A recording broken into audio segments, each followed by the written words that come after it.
David Dhawan டைரக்ஷனில் வருண் தவான், மிர்னால் தாக்கூர், பூஜா ஹெக்டே, மனிஷ் பால், Jimmy Shergill, Chunky Pandey, Mouni Rai, Rakesh Bedi நடிச்சு இப்போ Z5ல இங்கிலீஷ் சப்டைட்டில்ஸோட ஸ்ட்ரீம் ஆகிட்டு இருக்க ஹிந்தி ரொமான்டிக் காமெடி ட்ராமா தான் ஹை ஜவானி தோ இஷ்க் ஹோனா ஹே. லவ் பண்ணி கல்யாணம் பண்ணாலும் கல்யாணத்துக்கு அப்புறம் வருண் தவான் எனக்கு குழந்தை வேணும்னும், மிர்னால் தாக்கூர் எனக்கு குழந்தை வேணான்னும் அடம் பிடிக்கிறதால கோர்ட்டுக்கு டைவர்ஸ் கேட்டு போகிறாங்க. கோர்ட்டில் ஜட்ஜ் இவங்க கேஸை லாக் அண்ட் லாக் கேட்டகரியில் வச்சு அனுப்பி விட்டுடுறாரு. அந்த டைமில் பூஜா ஹெக்டேவை மீட் பண்ணி வருண் தவான் லவ் பண்ணுறாரு.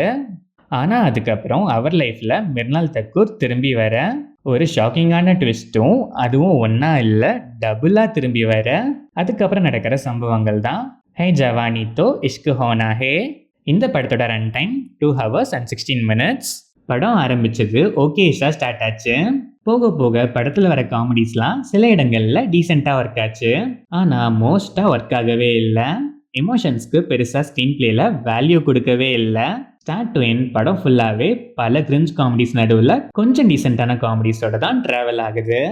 ரைட்டிங் ரொம்பவே கன்வீனியண்ட்டாக இருந்ததால் என்னடா இதுங்கிற மாதிரி சீன்ஸ் எக்கச்சக்கமாக இருந்துச்சு. கிளைமேக்ஸ் ரொம்பவே ரேண்டமாக இருந்துச்சு. வருண் தவான் ஆப் பெர்ஃபார்மன்ஸ் மேனரிசம்ஸால் கிரிஞ்ச் எலமெண்ட்ஸை முடிஞ்ச அளவுக்கு பெட்டராக பண்ண ட்ரை பண்ணியிருக்காரு. ஆனால் ஸ்டில் அதுவுமே கிரிஞ்சாக தான் இருந்துச்சு. மிர்னால் தாக்கூர், பூஜா ஹெக்டே 2 பேருக்குமே ஈக்குவல் இம்பார்ட்டன்ஸ் அண்ட் ஸ்கோப் இருந்துச்சு.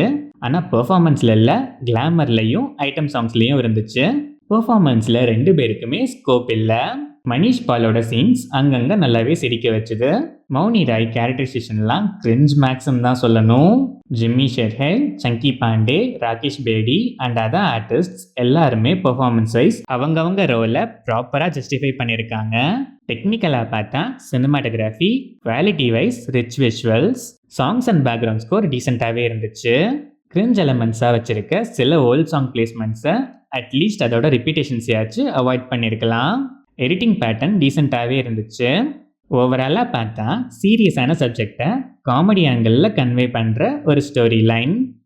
கலாச்சாரம்னு இருக்கிறவங்களுக்கு இது சூட்டே ஆகாது. பார்த்துட்டு என்ன படம் இதுன்னு புலம்புறதுக்கு நீங்கள் பார்க்காமே இருக்கிறது பெட்டர். கல்ச்சர்லாம் பார்க்காத நம்ம டியூட் நேஷன் படமாக பார்த்தா எமோஷனை தூக்கி போட்டுட்டு நிறைய கிரிஞ்ச் காமெடிஸும் அங்கங்கே ஜென்யூனாக சிரிக்க வைக்கிற காமெடிஸும் பேக்கடாக வந்திருக்க ஒரு ஆவரேஜான ரொமான்டிக் காமெடி ட்ராமா தான் ஐ ஜவானி தோ இஷ்க் ஹோனா ஹே. சுமாராக இருந்தாலும் ரோம் காம்னா பார்ப்பேன்னு இருக்க ஆடியன்ஸ் ஒன்ஸ் ட்ரை பண்ணி பார்க்கலாம்.